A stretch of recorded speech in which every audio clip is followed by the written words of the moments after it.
welcome back everybody to another episode of our Magnum OPUS Podcast. Today we're going to take a slight detour for our word of the month because I have more than one word for you. I have 7. Today we're going to talk about what are commonly referred to as the 7 elements of music. Now don't be scared if you're like, wait, 7 elements? I thought, what? If you've never heard of these before, that's exactly what we're here for. This is why we like to come in and fill in those gaps.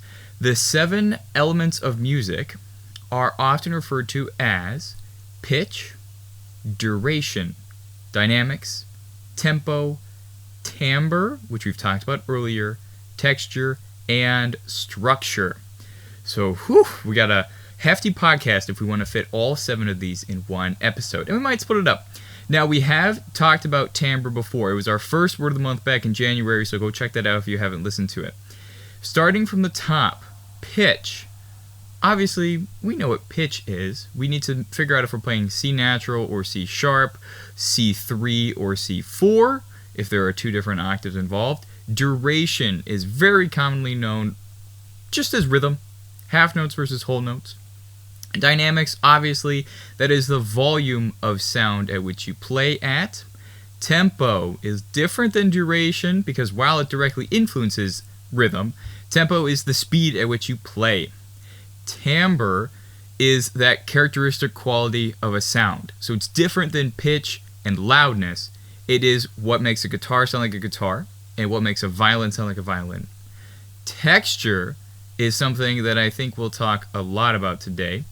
Texture refers to the different the different layers of instrumentation that are playing at the same time. You could have a quartet, for instance, or a full orchestra. And then structure. Structure is another key thing that we don't really talk about too much because a lot of conductors, that's kind of the conductor's job to focus on structure. What structure is the way that the music is organized. Oftentimes, when you play a piece, you might have a melody and then a harmony. And you recognize it. Oh, I've played this melody before. Then later on in the piece, that melody might change. And then at the end of the piece, usually the melody comes back. This is called the structure of a piece. Now really quick, before everybody out there starts dropping comments on the Magnum OPUS website, yes, there are different ways that you can explore this. Some teachers teach 8 different elements of music. Some teachers teach 6. Some people say dynamics, tempo, timbre, structure, all that stuff. Some people include harmony and melody. Some people include tonality. So it's all about what you think is easiest to follow. And to me, these 7, again, that's pitch, duration, dynamics, tempo, timbre, texture, and structure. Those 7 to me really help outline music. And you can think of it different ways. You can, again, divide them if you like harmony and melody, anything like that. But these are the 7 that we'll focus on today, and it kind of gives us a little bit more of an outline of music. So why don't we start right at the top and tackle pitch. Probably the most familiar of all the definitions is pitch for us. It refers to exactly what you think. What note do I play at what time? And actually, when you're composing something, this is really, it can be kind of difficult because pitch can dictate melody. If you have to find something that is very easily memorable and something you can easily sing along to, you want to pick pitches that are in the middle range and that have like a melodic structure. Right now, I want you to try to picture your favorite pop song or imagine a famous movie soundtrack that you love and try to sing along with it. And if you can sing along with it, that means that it's a catchy melody that you can first off remember, and it's a melody that is placed in a really, really nice singing range for you. So the pitch factor of it is really nice. Pitch is also super important when determining which instrument is going to end up playing. If you want a soprano singer or you want a bassist to play. So all that fun stuff. Moving on to duration. Yep, probably another easier one that we can just recognize right off the name. Duration deals with our rhythm. Do we want a piece with lots of driving 16th notes? Do we want long, ethereal whole notes? Again, try to picture a pop song. See if you can. A lot of pop songs sing actually with the rhythm quarter, eighth, eighth, quarter, eighth, eighth. I kid you not. Look it up. But when you think of duration, really think about what is exciting. If you want to play a piece that has this specific theme to it, like Pirates of the Caribbean, yum ba bum ba bum ba ba ba ba bum, those notes right there, those short, quick durations, really broadcast a sense of excitement. And if you want something that's a little bit slower and maybe a little more ethereal or just maybe sad, we use these longer notes with less motion to them, so we really just kind of sit and listen. Moving on to dynamics. Hopefully, again, everybody knows these. Dynamics, of course, that is the volume at which you play. And so if you are, again, looking for something exciting, you might have a little bit of a punchier dynamic, and you have more accents thrown in there, and you have maybe more dynamic contrast. You had your louds, and then your softs, and then sforzandos, so instant loud accents. And then, again, if you want something a little more peaceful, a little more relaxed, you just back it off a little bit, dial the knob down to 2, and then you just kind of sit on these softer notes that are not quite as abrasive. Tempo ties directly into duration. Well, tempo does theoretically affect everything. All parts of these are directly correlated to another. You adjust one, and pretty much all of them do get adjusted.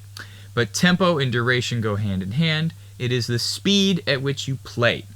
So you can have a short duration of a note, but a very slow tempo. So the short duration feels longer. Picture eighth notes at a quarter note equals some really slow tempo, like quarter note equals 60. 1 and 2 and 3 and 4 and. Very slow tempo, but the duration, the eighth notes themselves, they're kind of quick. But if we picture quarter notes at a faster tempo, like maybe 120, 1, 2, 3, 4, 1, 2, 3, 4. They, theoretically, the rhythm itself is different because we went from eighth notes to quarter notes, but the tempo directly altered that because one was a lot slower and then one was a lot faster, so they felt as though the rhythm was the same. Now, timbre, we did talk about in our whole other Magnum OPUS podcast in January, but just a quick review. Very important to composers, but also really important to think about as a player. Timbre is what composers use to pick different instruments for different sections. What do I mean by that? If you picture a violin playing this beautiful melody, and you're like, you know what? It might sound better on a flute. So then a flute plays a beautiful melody, and then you think, you know what? Actually, I really want this on French horn. And then the French horn plays it, and you realize, yes, that is the instrument that makes this melody sound the most gorgeous. Timbre is how we differentiate one instrument from another. And if you're really interested about why that is and how that works, you can go down the rabbit hole of the physics of music, and there's all these fun things called overtones, and there's a harmonic series, and all of this stuff that directly correlates how instruments are made. They're not just random, they're made to produce certain sounds. And fun fact for you, the alto saxophone, mathematically speaking, is the most similar to the human voice. It is the closest instrument created that can emulate the human voice. Whether you believe that is true or not, I leave that up to you, but if you were to analyze the sound waves, it would be the alto saxophone. Now, let's dive into texture and structure, our last two for today. Texture, as we talked about earlier, first of all, it's kind of what you think. If you picture texture, I'm thinking, if I touch sandpaper, wow, that's quite rough. Or if I stroke cotton, man, that is quite soft. You can have thick texture of a piece, you can have thin texture of a piece, and that is what you would imagine. A thin texture to a piece, there are few instruments playing. There's maybe very little duration changes. So it could be long, whole notes. If you think about a scary movie, if you watch those, usually they use very thin texture. It kind of sets us on edge because we're either listening to very low notes or very high notes. And it's really easy to get us kind of on the edge of our seat, because if we're only listening to one end of that spectrum, super high notes or super low notes, we feel unbalanced because we're missing the rest. And so we feel unease. And then directly that correlates into the feeling that they want us to have during horror movies. Thick texture is the exact opposite. You can picture a Beethoven symphony where 98% of the orchestra is playing at any given time. Violins have ferocious 16th notes that skyrocket up, and then the basses are playing, and then you have timpani strikes. Every instrument is playing at the same time, and there's a lot going on. You have melody and harmony and counter harmony and counterpoint and all these amazing fluid lines that makes the music could be rather confusing, but also very, very interesting to listen to. Now, texture, if that's still confusing to you, it's a little bit, we don't usually talk about that in school. If it's still confusing, I want you guys to listen to a full symphony orchestra. In fact, we do that at our Magnum OPUS podcast when I talk about Beethoven. I kind of break down his fifth symphony and his ninth symphony, so you can check out texture there. Lastly, let's look at structure. The structure of a piece, you can think of it as its Lego building blocks. And while all of the 6 ones that we already talked about go into the piece of music, when you are composing a piece of music, the structure of the piece kind of symbolizes how different each section will be. So let's break it down even further.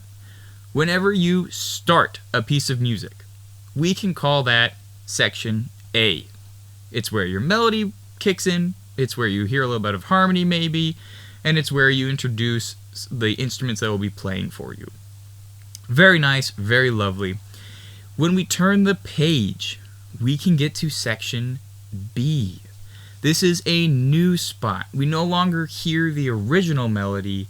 Maybe the instruments that were playing harmony have now taken over, and we hear something completely different. Hence, why we label it letter B. We wouldn't just call it A again, because that would be the same letter. So this new page is a wonderful new deviance into what the composer really wants to try at you. It can be in a new key. It can be in a new time signature. He can vary anything that they want. Then on page 3, we've done our fun little ditty. We want to return to what we know, and we want to end the piece. So the original melody comes back. Maybe it's with the same instrument. Maybe it's with a different instrument. We call this section A again. So the structure of that piece would be A, B, A. Following me so far? That takes us through the opening part of the piece where the melody is established. Then we have the B section where something wild happens, like a key change. And then, like a breath of fresh air, the A section returns, and the piece is able to end with its original melody, and it can end with everything tied up in a neat little bow, if that's how you like to think of it.